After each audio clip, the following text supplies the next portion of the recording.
Hello and welcome to another episode of the Ealing Road podcast, where today we'll be going through another heart attack game, I'm going to say, where we won 4-3 at Turf Moor at the weekend. I'm joined once again by Craig. How are you, mate? Have you got over the weekend yet? I've only just calmed down. I think I've only just settled, but it was the craziest game of the season. Yeah, nothing we've seen before. This team doesn't ever fail to surprise me, I don't think, at the moment. Just before we get going, guys, please comment, subscribe, and follow us on our socials. That is at the Ealing Road Pod on X and at Ealing Road Pod on Insta.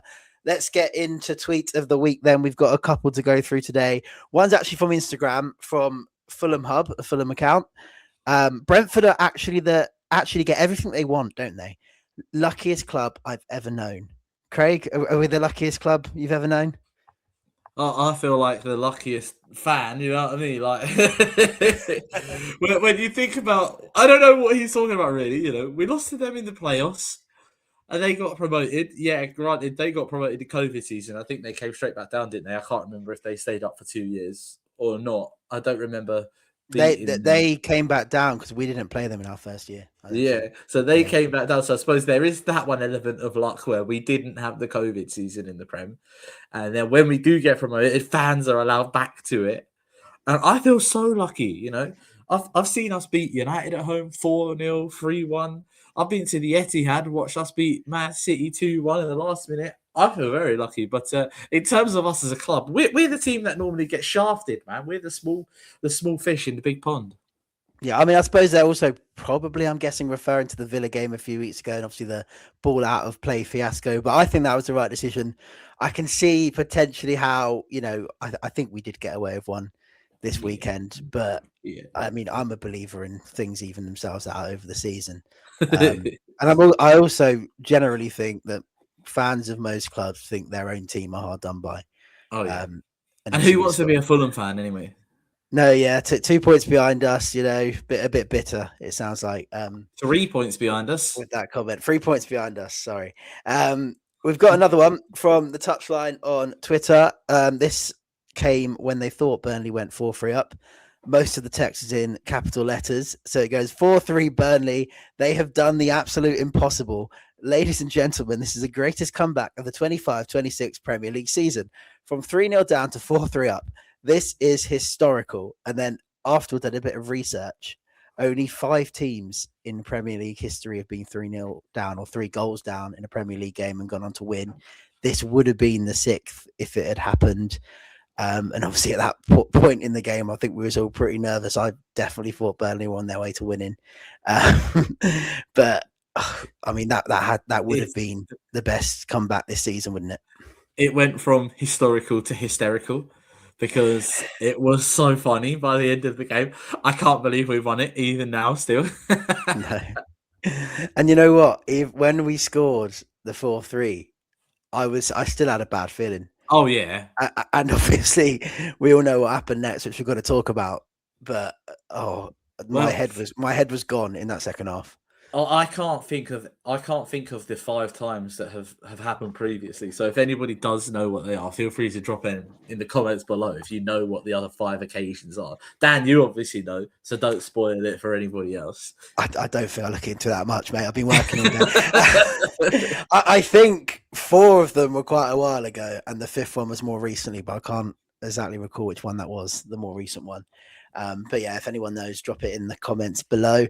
Let's go on to the game then, Craig. We're going to have to talk about it. We'll probably be spending quite a while talking about and unpicking this one. Initial thoughts anyway from the lineup. Obviously, the big headline was Kelleher dropping out, Yanelt as well. I was quite relieved to find out the reason for Kelleher's absence and the fact that he had a baby. Congratulations to him. But that means he should be back in on Tuesday. And obviously, we saw Damsgaard coming in as well. So what were your initial thoughts? Like you said, the biggest one was Kelleher, wasn't it? And thankfully, like you say, it's for a good reason. So I believe he had twins. His partner had twins as well. So congratulations. No, so I think Collins had twins. I think Collins had twins in the week. And the media have taken that and ran with it. they have assumed Keller had to, but I think All, it's Collins. all Brentford Irish players have just had twins this week. Well, either way, congratulations to Kelleher and his partner. Yeah, it's a shame about Vita, and it does seem like we're going to see him out for more than just this game, which is a shame considering how well he's done this season. And last week we spoke about how he's been one of the top-rated players this season. I didn't really have a problem with no natural six. In a game like this one, I didn't have a problem with it. And seeing Damsgaard come in can only be a good thing for Brentford fans. But not having a natural six, I was comfortable with because it felt like we was actually more going for this game. It felt like an attacking lineup.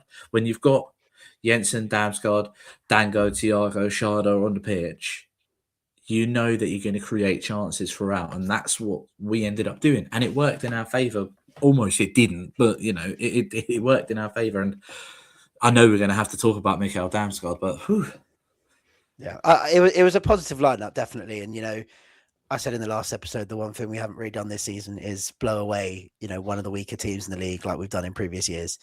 And obviously, for the first 44 minutes, it looked like we were doing that.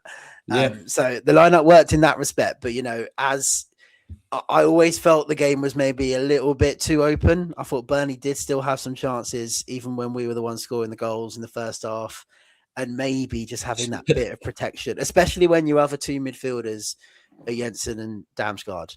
And I don't think Yarmo's really a natural six. And obviously Jensen and Damsgaard that haven't played, I don't know if they played at all from the start in a midfield three this season. Obviously Damsgaard's often come in for one of the wide players, hasn't he? So I don't know whether, we could have maybe done with a little bit more of a shield in front of the back four. Well, I think that goes to show that from kickoff, we gave the ball away. What was that? We gave the ball away and they had a shot like straight away. That was thankfully, well, I want to say thankfully it wasn't a sign of things to come, but maybe it was later on. I mean, we had a good start. Was a Damsgaard header on your bingo card though? No, absolutely not. Absolutely not. A great ball in from Dango from that right hand side or left hand side, whichever way you want to look at it, I suppose. But after, I think it was one, I can't remember who it was that went down. You almost expected the referee to turn and give a free kick the other way. You see defenders going down in the box and just immediately assume that there is a foul or something silly's happened in the build-up to it, but it gives the goal. And when I've watched it back, I'm pretty sure that the Burnley defender actually trips over another Burnley player and then appeals for a free kick, which is quite amusing. But Damsgaard winning a header, scoring from a header, actually, was not on my bingo card for 2026, that's for sure. No foul there for me. And I think, I don't know if you noticed, but our corner routines in recent weeks, I think they resemble a little bit of Arsenal, if you ask me, because I mean the way we were gathering at the far post, and Arsenal do that.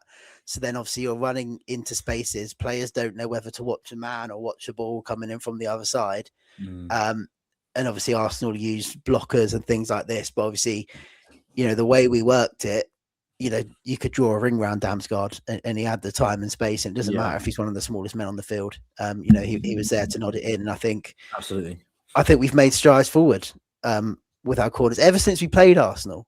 I seem to think we've caught the bug off them.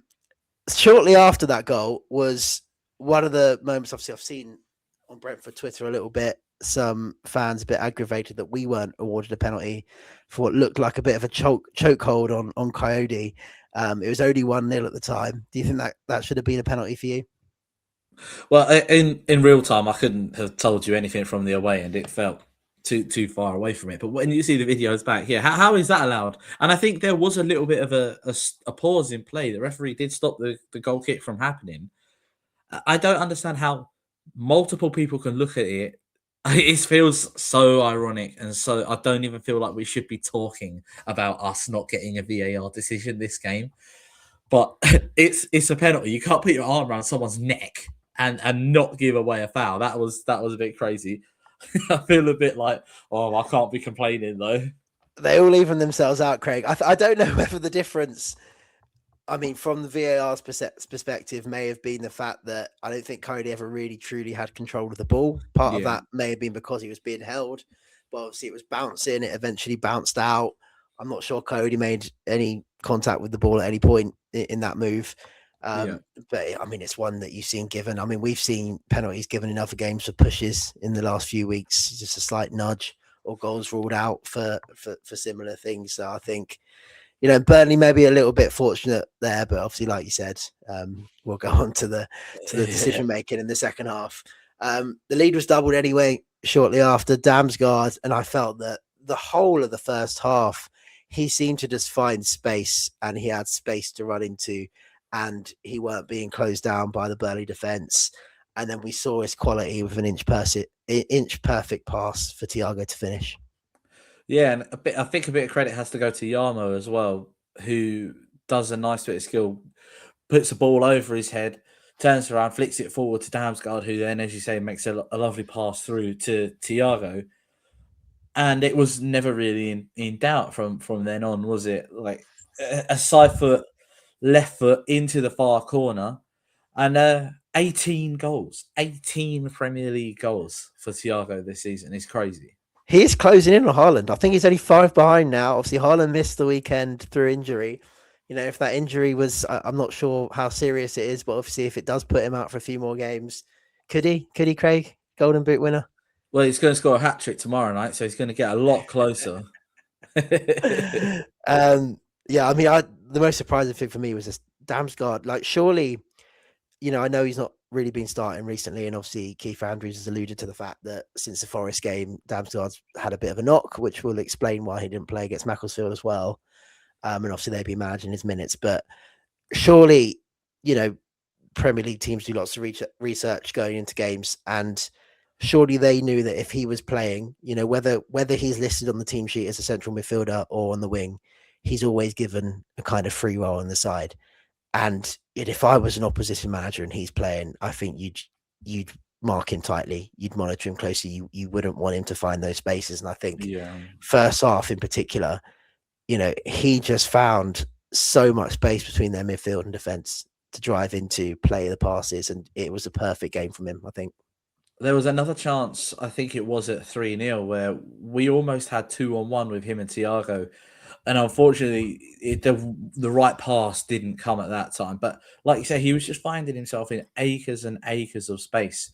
But when you've got him and Jensen in midfield and Yarmo, who is willing to do the dog work, he doesn't have to do a lot of running. So him being quite static at times lets the play move past him. When the play moves past him, he then finds himself in them open spaces, which then benefits him because he's such a creative player. All he has to do is get the ball at his feet, and 9 times out of 10, something positive is going to come out of it.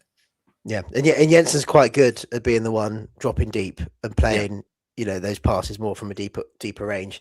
We went 3-0 up shortly after that, and we all thought we was in for a comfortable afternoon. Another long throw flicked on by Sepp, and Sharda there to poke home. How are you feeling after that, Craig? A nice relaxing day in Burnley for you? Well, I know that we scored from it. I actually felt a bit sad for Sepp because he obviously hasn't scored for us yet still. And it's his header that then gets cleared off the line, and Sharda taps in or absolutely blasts it in from quite close range. And I didn't know that was his first goal away from home this season. That was his first goal away from home all season. Mate, when you go 3-0 up away from home, inside the first half, you're laughing. You're laughing. We was taking the mick out of them. They was leaving. We was cheerioing them. They was out the door. We was having a laugh. A laugh. Boos around the stadium at that point, and obviously you contrast it to how it was in the second half and the atmosphere and how they got themselves up for it. I thought we could have even had 1 or 2 more in that first half on another day. I thought Thiago was also really, really good in the first half. Worrell especially, I thought he had him on toast. There was another effort he had when he cut inside. He did it a couple of times. Yeah. Well, one of the times he beat the keeper, but it was cleared by a defender who was able to clear it away from goal. But I thought he was really good in the first half, Craig. Yeah. Oh, yeah, absolutely. we didn't really see the defensive side of him in the second half that we have seen in other games, but I think that there is other reasons for that one. But yeah, absolutely in the first half, he was fantastic. And he was unlucky to only get one in the first half as well. But at half time, and Brentford posted a stat now, because all three of Sharda, Thiago, and Dango were involved in the goal, we've got now. Well, Dango didn't score, did he? He only got the assist. We've now got 30 goals from Sharda, Thiago, and Dango as well. So we've gone from 50 goals in 40 goals in two players, 39 goals in two players last season to 30 in these three, and we've still got games to play. That's for sure. It just shows how well the system works and how we create chances. Because, like you said, people were saying that last season. Our last 5 or 6 number 9s seem to have scored 20 plus goals in whatever division we've been in. So, really, really good from that perspective. But obviously, then it did start to go a little bit pear-shaped after that. And I thought the goal just before halftime, just when you want to see it through, get to the break, gave Burnley a little bit of hope, probably a catalyst for what followed.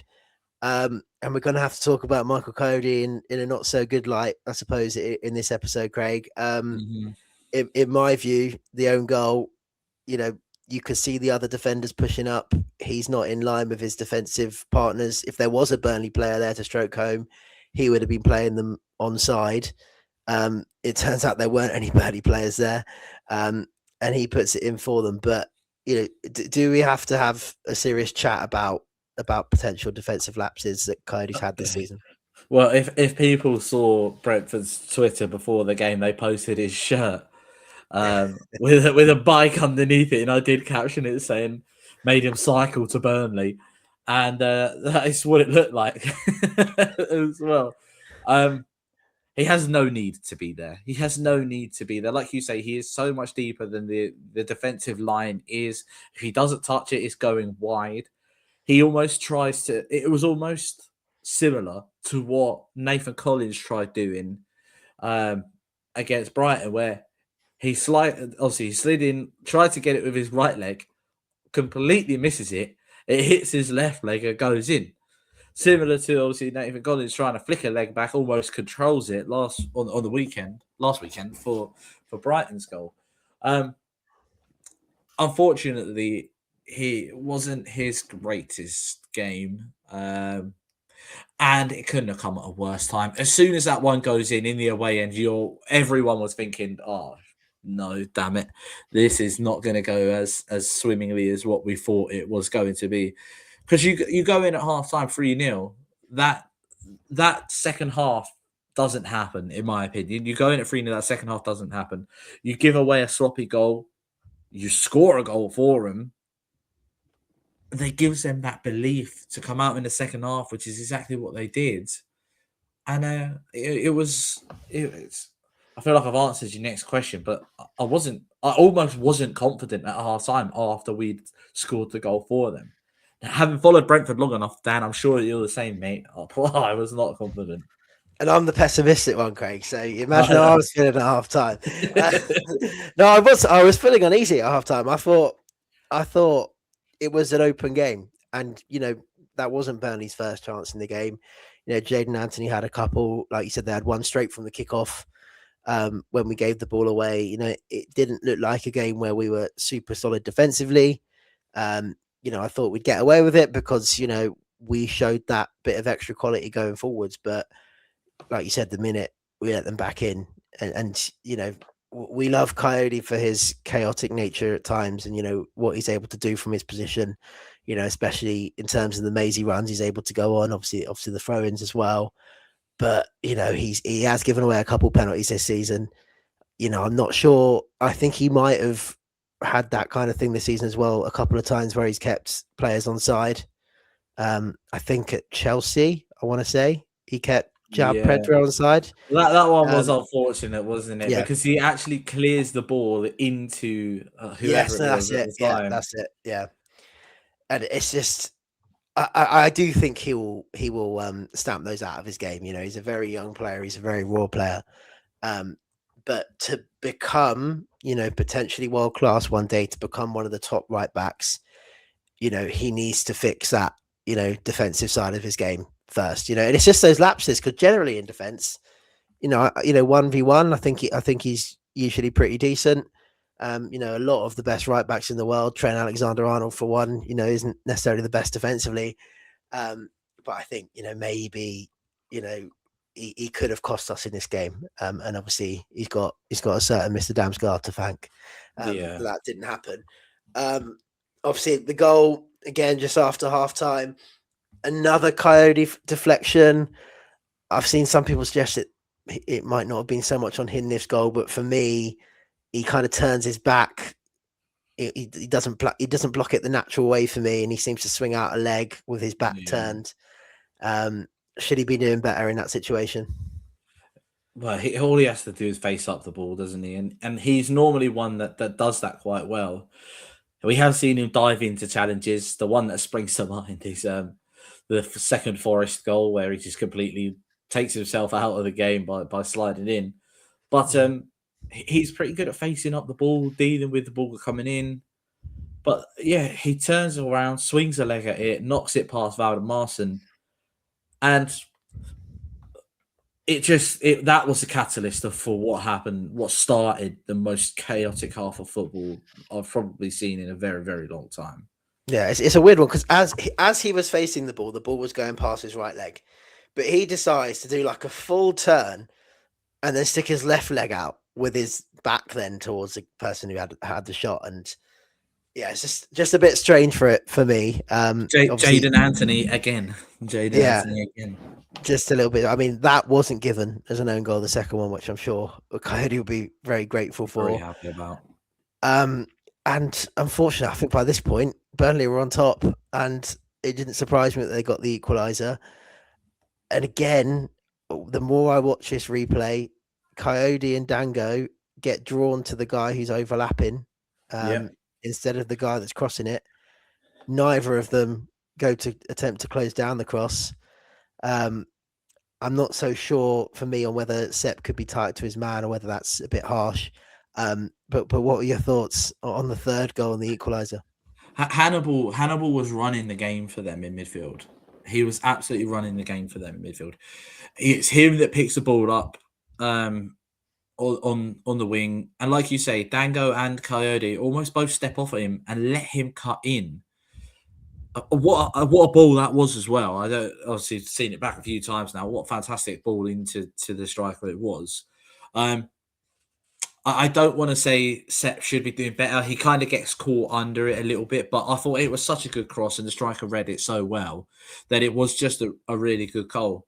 But we got to stop the ball into the box. If we can stop the ball into the box and that header doesn't happen, it's just slow to get out to players, slow to shut them down. I mean, I did a Burnley podcast beforehand on the Turfcast, and I said to them, what we'll do is we'll let you pick the ball up and we'll let you carry it infield, or we'll let you carry it up the pitch and almost offer you a chance to create something yourselves rather than us shutting you down and potentially winning the ball back and starting our own attack. And that's exactly what happened. He wins the ball out wide and he just drifts infield, does a lovely pass into Fleming, who scores with a header.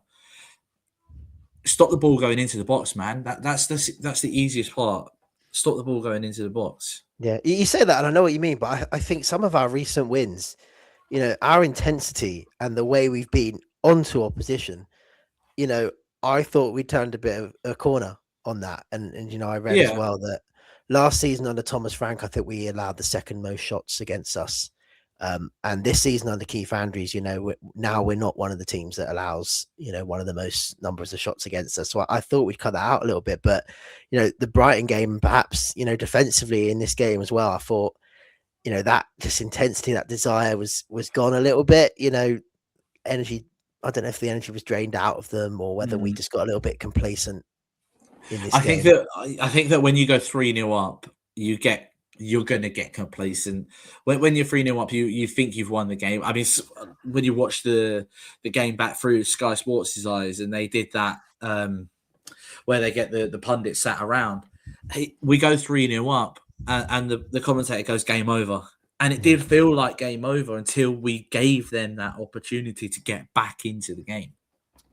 Yeah, and obviously the chances kept coming. There was a good block from Yarmo, which forced a corner. Obviously, we don't know where that shot was going to be going.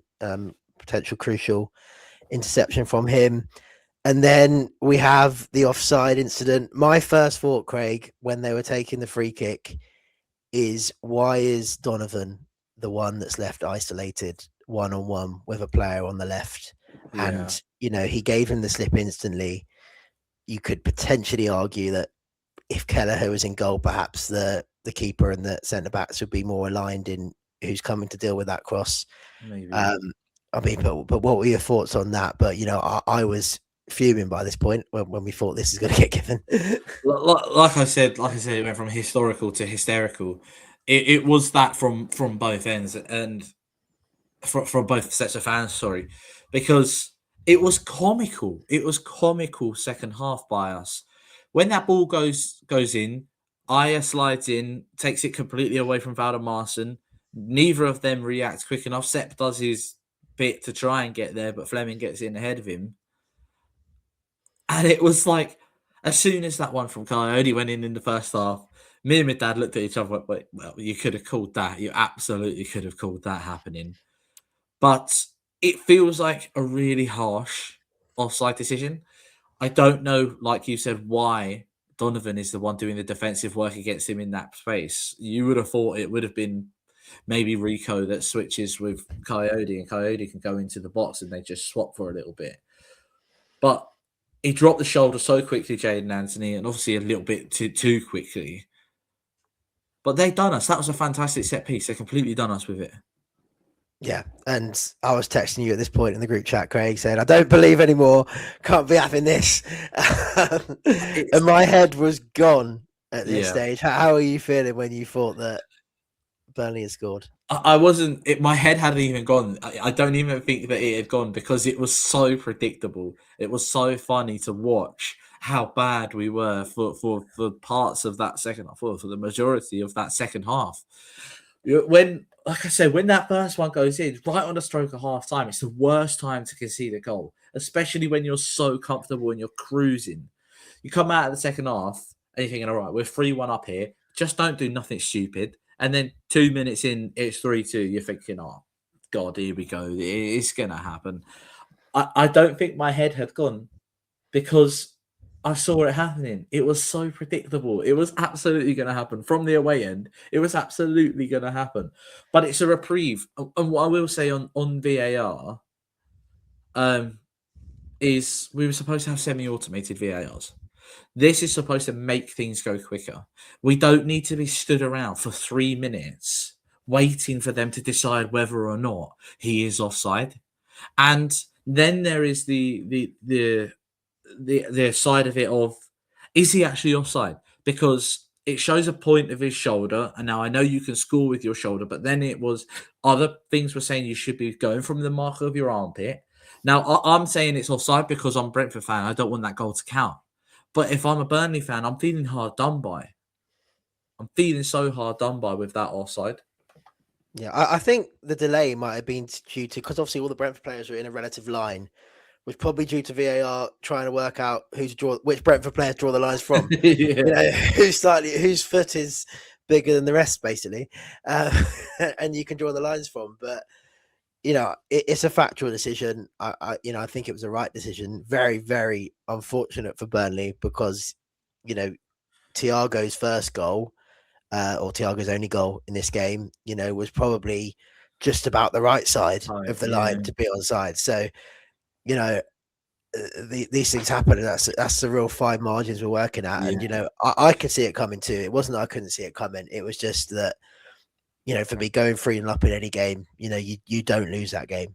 You can't lose that game, and No. it's only happened, like I said, 5 times in Premier League history. So it goes to show, it really doesn't happen very often, and the manner of the us falling apart at times in that second half. There was a bit of discussion on Twitter, and obviously I know the subs had been on by this point when they thought they scored the fourth. That Keith Andrews was a little bit delayed in bringing the subs on. Obviously we saw KLP, Donovan, and Hendo eventually in the second half, but I thought it came after quite a long period of Burnley being the better side. Do you think Keith Andrews could have acted a little bit earlier? I think that we've seen him make a couple of subs over half time recently and around the 60-minute mark. And the 60-minute mark seems like a good point to make a substitute, which is what he's done over the last few games. As the game's going on, Burnley are getting more into it. We're not really creating, we're not pressing them like we had done in the first half. They had the pressure. It would have been good to break their sort of the dynamic that they had earlier. We needed to get them subs in earlier to stop them and stop the flow that they had. Ron comes on, like you say, KLP comes on, and Jordan Henderson does. Yeah, probably just need to be a little bit earlier. But this is such a difficult game to call that I understand what the fans are saying, but I understand the way that Keith Andrews has done this as well.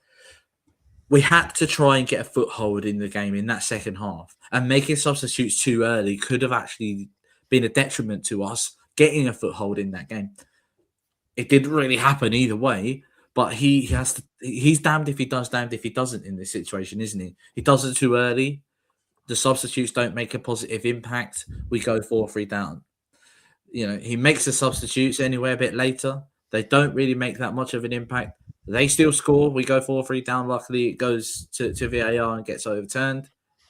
Damned if he does, damned if he doesn't. This was a difficult one, a really, really difficult one to call. I wouldn't have liked being a manager in this game, that's for sure. Yeah, I mean, in terms of obviously gaining back control, I think I probably would have brought KLP on for Coyote, I think, because it just wasn't Coyote's day. He wasn't having a good day defensively. KLP, can still offer an attacking threat on the right-hand side if he comes on there. I probably would have brought Hendo on, not for Yarmo, but I probably would have brought him on for one of Dango or Sharda and gone with like a front two, pack out the midfield with one extra man. So you'd have Hendo, Yarmo, Jensen, Damsgaard. Mm-hmm. And, that might have seen us, we don't know how it would have played out, but it might have seen us gain a bit of control again in the midfield, having that extra man there, like we've set up in certain games this season, when we played quite well. And, generally, even when it is just two up top, Thiago and one other, we've still looked threatening going forward. So maybe that's what I would have liked to seen. And then I probably would have brought Donovan on a bit later for Sharda or Dango, whoever remained on. I do like that he's trusting Romel at the moment as well, giving him the minutes, which is exactly what he needs. Trusting him too much. One-on-ones at free kicks, trusting him too much, Greg. Anyway, just when it looked like we were going to drop 2 points, Rico Henry crosses in, a nice composed finish from Damsgaard. Is that his most complete game in a Brentford shirt in terms of us seeing his usual creativity and then adding a couple of goals to the game? It's definitely his best game this season, that's for sure. I don't know about best game in a Brentford shirt because last season he was just phenomenal for the majority of the year, and I couldn't even put a finger on which game to think about last year because he was so well rounded. What he's been missing, and what so many Brentford fans have picked up on the socials as well, as what he's been missing is that goal.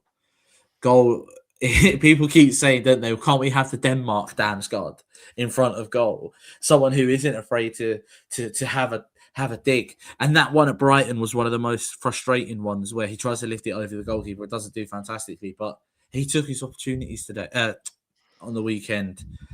Got his 2 goals. He needs to kind of kick on and probably contribute a little bit more, but he hasn't been in and around the team as much as what he probably would have liked this season. But he was phenomenal. He was my highest rated player from this game. Yeah, absolutely. I mean, I want to say this is one of his most important games of the Brentford show because I think we lose this without him in the side. Yeah. And, I want to say he hasn't scored 2 goals in a game before.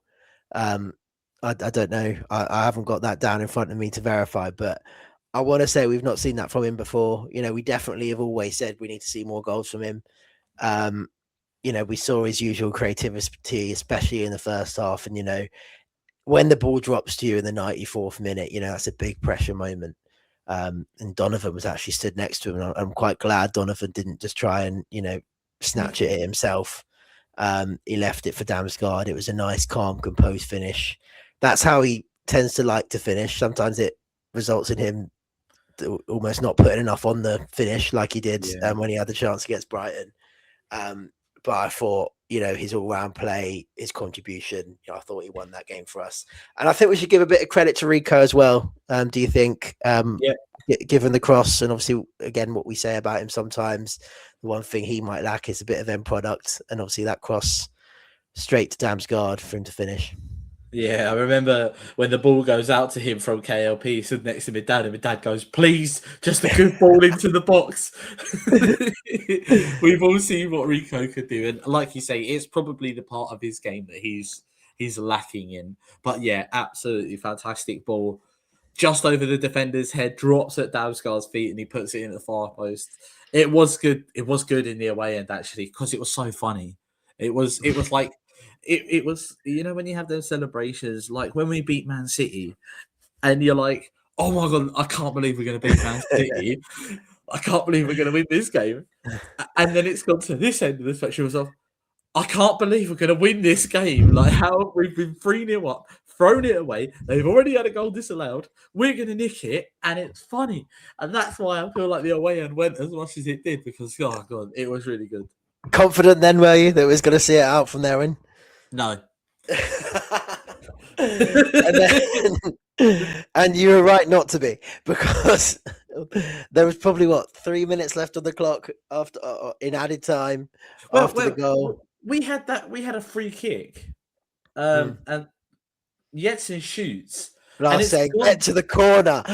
Yeah, and then we have the corner, try and keep it in the corner, but Thiago doesn't really do very well with that. We lose it, and like from that goal kick, it goes into midfield, and we can see. Well, I'll let you talk through it, mate, because I can't put my head around it properly. Well, yeah, I mean, in fashion with the rest of the game, we almost found another way to cock it up. When Barnes thinks he scored, that would have been Ashley Barnes' first goal in the Premier League in almost 4 years. That makes it even funnier. That makes it even funnier. And obviously, in terms of the goal itself, I thought obviously the cross came in. It looked like 3 of our players were almost drawn to trying to win the header. Left Barnes free. We'll go on to talk about obviously the handball, whether it definitely hit his hand or not, or whether we've got enough evidence to tell. But I mean, from the away end, when you thought that had gone in, how are you feeling? It was typical. It was so typical. We've been up against the Kosh the whole second half. We then somehow nick it, and as soon as the referee doesn't blow his whistle, once it's gone like 97 plus, and the referee doesn't blow his whistle, they pick up the ball in midfield, and everyone's looking around at everyone going, they're going to score. They're going to score. Ball goes in, as you say, like 3 of our players get caught underneath it. But Jensen was adamant that was handball. He was appealing for that before he'd even shot. And I know we're going to talk about the VAR. I only saw one look at it from the big screen and thought it was handball. The issue again is how long it takes. Yeah, I mean, for me, I also think it's handball. I do, but I was a bit confused how they didn't find a better angle than what they were showing. I mean, especially one of the angles. It wasn't even worth showing one of the angles from like almost side on where you can't see anything. Mm-hmm. But even the best angle, and on I think it was on Match of the Day when they showed like the zoomed in, incredibly pixelated angle. And I think surely we can get better cameras for these situations. It is tight. The ball probably also makes some contact with his body as well as his arm. I think it was a handball, but again, it was quite a tight decision, and the longer it goes on for, you worry that they're going to give it. It's funny, isn't it? Because if Ashley Barnes had squared it to someone else and they had scored, the goal would have counted. But because it directly results in the goal, even though him handballing it and passing to someone who taps into an empty net would have resulted in a goal, the rules are different. So as a Brentford fan, again, it's handball because it hits his arm and then he scores. But where's he supposed to put his arm as well? It's literally right next to his body. If I'm a Burnley fan, I am feeling so hard done by. Absolutely robbed. So hard done by. And you put in all that work. You come from 3-0 down, get to 3-0, have 2 goals disallowed for VAR, one of which is probably a bit contentious, let's say. But a Brentford fan, handball all day, every day. As a Burnley fan, where's he supposed to put his arm? Yeah. If he squares it, it's not handball all of a sudden. If he doesn't score that, it's not handball all of a sudden. The rules, for me, the rules need to be clarified and the rules need to be like crystal clear. We can't have it being the point of VAR. The point of offside is the only guarantee in football because even that's becoming questionable. I mean, in that regard, the rule is clear. I mean, that is a problem with the rule. The fact that if you are the goal scorer and it touches your arm, regardless of whether you mean it to or not, and you then score with your next touch, then it's right to be ruled out in that sense. Whether that should be the rule is another debate, but I'm not sure these things are going to change anytime soon. Well, they're talking about bringing in some extra rules for the World Cup now, aren't they? But they haven't mentioned anything about handball, only offsides and stuff. We have timed corners to look forward to, or they're checking corners, aren't they now? Oh, and second yellows, isn't it? And second yellows now. Yeah. Oh God. I mean, we got away with one massively there. Is there anything that we could be proud of after that game, or is that just one we say recognize we got away with it and just move on? I think that there are a couple of things to be proud of. First of all, first win at Burnley since 1996. So it's been 30 years since we've gone to Turf Moor and won. Yes, we had a very big helping hand from VAR in this one, but we've come away from it with 3 points and we bounced back from defeat against Brighton, going into a few important games again with Bournemouth, Wolves and Everton coming up. Some important games. And as well, if that was under Thomas Frank last season, we lose that game anyway. If we concede the way that we did in halftime, we lose that game. So to be able to dig in and somehow come out of that game having won is something to be proud of. Not necessarily the manner in which we got there, but the fact that we've won it, yeah. And like I say, first time I've ever been to Burnley and we've won. I've seen us get tonked a few times we've been there, that's for sure. Yeah, I was at the Regulon game a couple of years ago for red car straight away. Yeah, we want that. I don't know how to feel about this because I think on one hand, I think the Premier League's stronger this season and there aren't any really terrible teams at the bottom. Even Wolves, who were pretty terrible at the beginning, I think are actually a decent football team now. And Thomas Frank, obviously, in previous seasons when we have blown away your Southamptons and your Lutons and teams like that, I think those Southampton teams, those Luton teams are worse than anything in the Premier League this season. But obviously, on the other hand, would a Thomas Frank side have turned up here and won 3-4-0 because we were pretty good at that last season? I don't think so. I just think that there are some places which are really difficult. With all due respect to Southampton and to Luton, I think of these places which are like shitholes up north, like Burnley, Blackburn, Blackpool, Preston, things like that.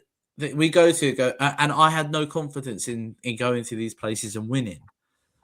But I've never once really thought, the St. Mary's is a really difficult place to go, But like Turf Moor, going to Burnley, they're a rugged team. They're a tough team to beat. Chelsea had their own troubles with them as well.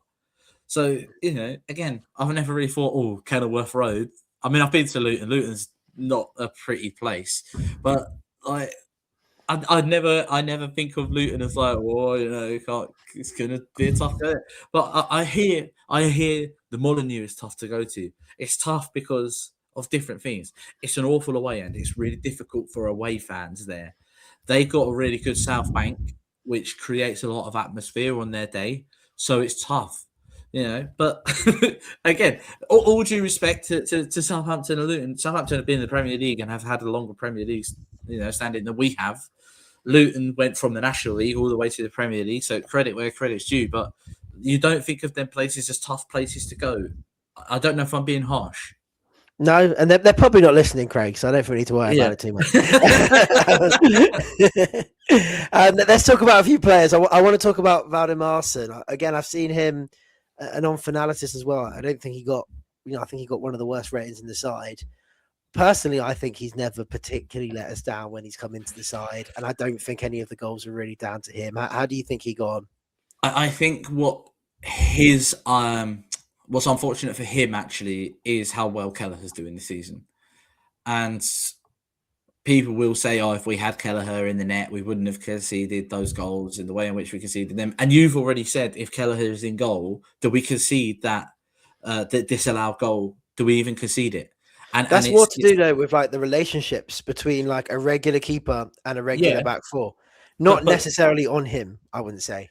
No, not necessarily on him, but it's like you say, it's the relationships that players build. And because Kelleher wasn't involved, Valdimarsson was. He didn't take control of that situation, which means we then, can I say we conceded? Because obviously it didn't count. The goal was in the net and it got disallowed. So, and I have to say Valdimarsson's distribution is nowhere near what Kelleher's is, in my opinion. He's a good goalkeeper. He seems more confident than what Kelleher does in the air. He'll come out and he'll collect. He'll be willing to receive the ball. He was comfortable having the ball at his feet, and he was playing short passes to Sepp, to Ayer, out to Rico, out to Coyote, but when he had to play that long ball, and a few times in that second half when we were under the cosh, it went straight out of play. A few times it went straight out of play. And unfortunately for him, that's what let him down and what probably didn't get him as much credit as he was due. And when any goalkeeper concedes 3 goals, it doesn't look good for them, unfortunately. And I bet, Burnley fans are thinking the same about Dubravka. Yeah. Better than Alvaro Fernandez from a few years ago, I've got to say. Yeah. It's hard to get a good number 2. And I think, as number 2s goes and the ones we've had over the years, I think he's probably one of the better ones we've had. Yeah. I want to talk about Yarmo again, just because obviously I said at the start that I didn't think we really played with a number 6 here. Obviously he was the one kind of covering that role. I think he's more of a number 8. But I still sometimes find myself wanting a bit more from him. I think obviously his passing's often quite simple, which is fine when you got Jensen and Damsgaard alongside you. Lay it off to them and they'll do the creative stuff. But and he covers a lot of ground. But I don't know. Sometimes I want to see a bit more from him. What do you think? I bet you want to send him out on loan, didn't you? No, we haven't got enough central midfielders. Can't do that. I think I don't. I see the ball playing side of the game where he definitely has a lot to work on and areas to improve. And I can think of an incident in the second half where we've got a chance to counter and he passes the ball straight off the pitch when he's trying to set Rico off.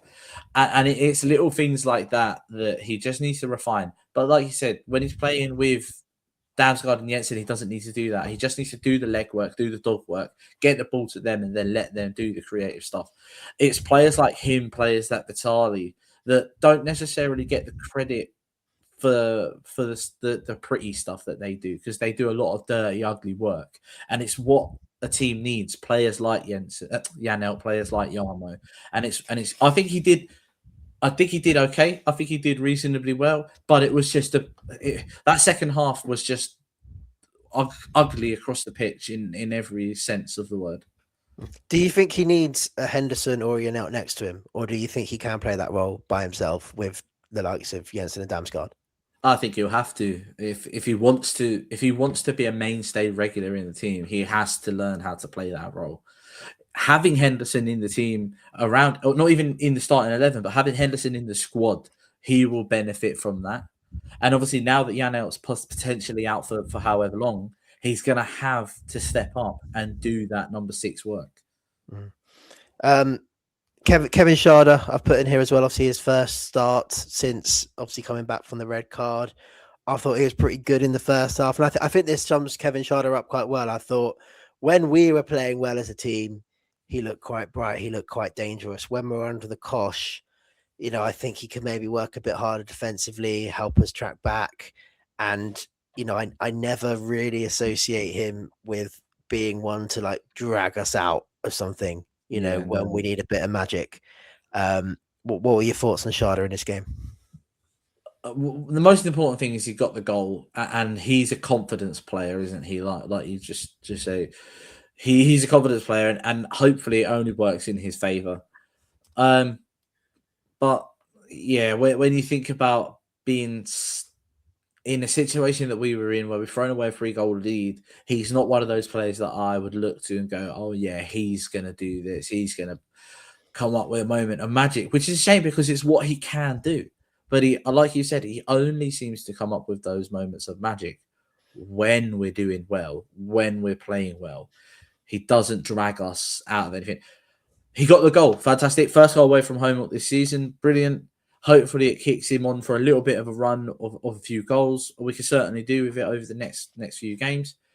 Probably needs to work a bit harder defensively. He doesn't do what Dango or Keane do defensively, but what KLP can't do what Sharda does offensively. So yeah, it's like Rico and Aaron Hickey, isn't it? Merge the two players together, you probably got a pretty decent one. Yeah, and I think the fact that obviously Charlotte plays with Rico behind him, I think Rico is one of the best 1v1 defensive fullbacks. Maybe in the Premier League, but definitely in our team, I think he's our best 1v1 defensive fullback, and obviously that's good to be playing. Obviously, for him to be playing behind Sharda, if we're a bit concerned about what he might do defensively. Anything else or anyone else you want to pick up from the Burnley game?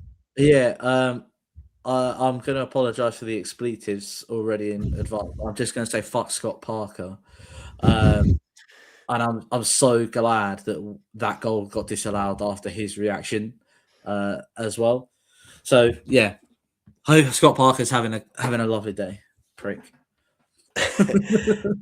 if you take the media's word for it, he's one of the ones in the frame to be our manager this season. No. I would have been so angry with that. So angry. I would have been livid if that had happened. Yeah, I thought you was going to get out your little wristband that you got for standing in the away end as well. Oh, they didn't even put that on properly, They didn't even put that on properly. Plus, what's funny is my dad's ticket was stood up there, but because we bought them separate, mine was in a different area. And they went, "Are you with him?" I just went, "Yeah." They goes, "All right, take one of these," and they just did it in the worst possible way that I was able to take it off, take a picture, and put it back on, and it ended up falling off anyway. It was pointless, so pointless. Oh, could have had a nice memento to remember the day by. I don't want one. Just before we go on to the Bournemouth game, there's a bit of news that broke today that Prakash Malwani and Sir Lucian Grange, CBE, have joined Brentford as investors, and obviously that comes not too long after we announce Gary Lubner and Sir Michael Vaughan's involvement with the club.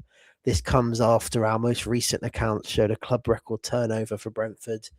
So, I mean, we don't know much more at this stage or the size of any investments, Craig, but positive signs for the future. Does it feel like now's the time for us to go to the next level?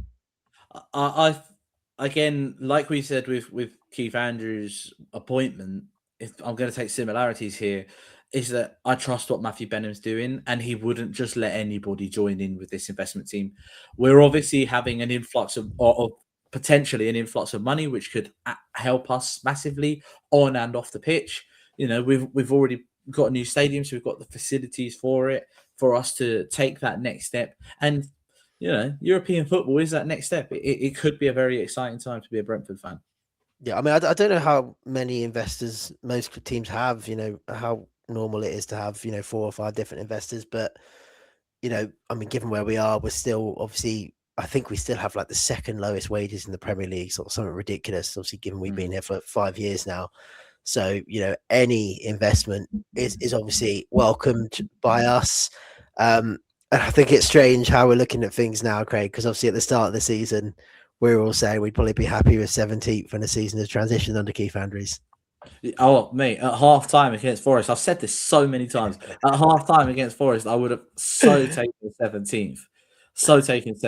And I credit to Keith Andrews, credit to Matthew Benham and Phil Giles and everybody at the top for taking that risk on Keith Andrews, because it has paid out massively. So much so he's also been rewarded with a new 6-year contract. Yeah. So that will obviously pan out the way that pans out. It's good for now because he's doing well, but obviously it's only 28 games into his first ever managerial role. So fingers crossed carries on the way that it started. But mate, I so would have taken 17th at the start of the season. Yeah, and obviously lots of big games to come as in our quest for Europe as it continues. And a big game on Tuesday night, probably today as this podcast comes out. Yeah. With Bournemouth, obviously only 4 points behind us. We've got a good record against them. I pointed out to you beforehand, Everton host Burnley and Fulham host West Ham. Obviously, they're the other two teams below us this week. Two fairly favourable fixtures, you could say, for them. So how big is this set of midweek fixtures, Craig? I think that if we can go to Bournemouth and win, also Bournemouth, I think they're unbeaten in 8 games. I know that they've drawn 4 of those, but they're on a good run, so they're not. It's not going to be easy by any stretch of the imagination, especially with how we performed in that second half against Burnley. Certainly not. I would say that this is one of the biggest games. It's an opportunity for us to put a little bit of space between ourselves and Bournemouth going into the last handful of games. We have got to play Everton at home. We have got to play Fulham at home. And I said to you before we started recording that if we win those 3 games, we'll get European football. And I believe that if we win those 3 games, put the distance between them and ourselves, can only be a good thing. And you said you was looking at Chelsea's run of fixtures. They're only 2 points ahead of us. They're not too far away from us by any stretch of the imagination either. But this is a huge game. This is a massive game for us, I think. Yeah, and Chelsea have a very, very tough run in, so I'd encourage everyone to check that out. The Opta Power Rankings, which rank out the perceived difficulty of everyone's fixtures between now and the end of the season, has Brentford with the second easiest fixtures. I'm not sure if that's a good or a bad thing, considering some of our performances recently against especially the better teams where we've done quite well. But signs of hope and encouragement for you, Craig? Yeah. Well, we was talking as well, weren't we, before we started recording about potentially where the European places could drop down to. I mean, we're already talking about the fact that Arsenal and Man City are in the Carabao Cup final, which means that drops to 7th place, potentially to 7th place. But we'll get the European coefficient spot because of how well clubs from England have done, and potentially, if I believe I could be corrected on this one, as I said to you before, if Chelsea or Liverpool finish 5th in that coefficient spot and then win the Champions League, so then they get the winner's place, that coefficient spot could potentially go down to the next team as well, which then would mean top 6 go into the Champions League. I could be spouting absolute waffle here, by the way. The top 6 go into the Champions League. 7th and 8th could potentially go to the Europa League if the FA Cup winner also comes from the top 4. And then, was it 8th then goes to Conference League? Man, we got a chance for the Europa League. Stop the Conference League. I want the Europa League. Or even the Champions League. I mean, finish 6th, get the Champions League. Yeah, I think we also don't want Palace to win the Conference League. I think that would make a difference as well to how many places were allocated. I think if they win the Conference League, one of the places will get taken off us in terms of the Europa League places, providing Palace don't finish there anyway, but it doesn't look like they will. Obviously, remember last season cheering on City against Palace in the final, and they let us down there. So, Palace, do your jobs this time. Don't win it for us. But it's in our hands. I think we can pretty confident that 7th place at least will be a European finish. So, if we can just maintain where we are over this next run of games, then we're in the driving seat. We're also still in the FA Cup, so there's another route into Europe that way. That's it. Which we'll talk about next week. And silverware. Yeah. So for the Bournemouth game, Craig, obviously, I'm assuming Kelleher will come back in. Yeah. Are there any other changes you'd like to see? Offensively, or even just outfield, no. The only change I really want to see is Kelleher come back in for Fadden Marson. I don't think that Hendo should come back in. I don't think that we should change anything else at all. I don't want Damsgaard to get dropped again. He was so fantastic against Burnley, especially in that first half, and obviously scores the winner. Don't change anything. Keep the outfield exactly the same as it was as Burnley. Obviously, we are going to miss Vitaly Yan out for a few weeks, but I don't think we should make any changes. I'm interested to see what other people think as well, but leading up to the game. But I don't think we should make any changes. I'm not sure. I just feel like the way we were exposed offensively against Burnley, it worries me. And Bournemouth are a good team. And I think that I would start Damsgaard, but I would start him instead of either Sharda or Dango, and have like a front two. And I'd have Damsgaard, and obviously then I'd have Jensen, Yarmo, and Henderson, I think, in midfield, just to have almost a bit of a double pivot. Hendo playing more of the 6 role. I don't think he needs to be raking balls in behind. Although if we're thinking about the first Bournemouth game this season, that was one of the games where Thiago really terrorised their centre backs. So a few Henderson balls over the top to Thiago. In this type of game, obviously, if Bournemouth play with similar centre backs as they did before, and if they continue to press high, maybe there will be space over the top. Maybe Thiago can bully their centre backs and get something out of it. But yeah, I think I would bring Hendo in just for that bit of security. I'm also worried about all the comments that have been made about Damsgaard and the reason he hasn't been playing very much, and the fact that he's supposedly been carrying a knock since Forest. That makes me feel like he's not going to start this one after playing 90 minutes 3 days earlier, which is a shame. I agree with what you're saying, but I think that he wouldn't have played him if he wasn't fully fit to play 90 minutes against Burnley. And it was a tough game. It was a torrid game, but he has to get to a point where he is fit enough to be consistently playing 90 minutes. And that's where I hope he's at now. If I think about it, my midfield 3, if we had to get that number 6 in, is Hendo, Jensen, Damsgaard. Let Jensen do the little double pivot bit, as you're saying, with Hendo, because he can be a deep lying ball playing midfielder, and then get Damsgaard a bit further up the pitch as well. We could cause them real problems. We did it earlier in the season. We absolutely could cause them real problems. We just need to go there with confidence and belief that we can actually see a game out without giving ourselves heart attacks like we did on the weekend. Yeah, I think we're in agreement that Damsgaard should start, obviously, depending on his fitness. I think there's no doubt about that. And, looking at Keith Andrews' selections this season, he tends to reward players who have played well. So, yeah, I think Damsgaard has to be in the team. It's just whether he is for someone like Dango or Sharda, which is where I put him, or whether he is part of that midfield 3. But, yeah, I think we agree he's got to be there. Any concern? Do you have any concerns about potentially being out for a few weeks and us missing him over the next few weeks? I think we will miss him. I don't think we'll miss him to the point that it defines the outcome of our season. He has been fantastic so far this year, and I would rather him. I would personally rather him ahead of Hendo at the moment, because Hendo's been overdoing that long ball and overworking it, and it's becoming a little bit tedious. It works, but it's becoming a bit too much his first choice. Like, he doesn't seem to be able to mix it up a little bit in there. But he's been absolutely phenomenal as well, Hendo, this season for us. I think we'll miss him, not so much to define the outcome of our season, but he is a miss from the squad for sure. Yeah, I think there's a time and place for the Henderson long ball. It depends, obviously, who we're playing as well. Any last words, Craig, before we wrap up? Do you still believe?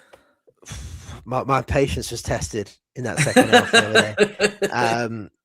I'm not so convinced as I probably was before the Brighton game, but for as long as we are in seventh and we have that place for ourselves, then it's in our hands. So why not?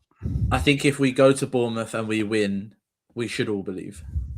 Yeah, big if, Craig. The Ealing Road podcast will be back after the Bournemouth game with a full-time show.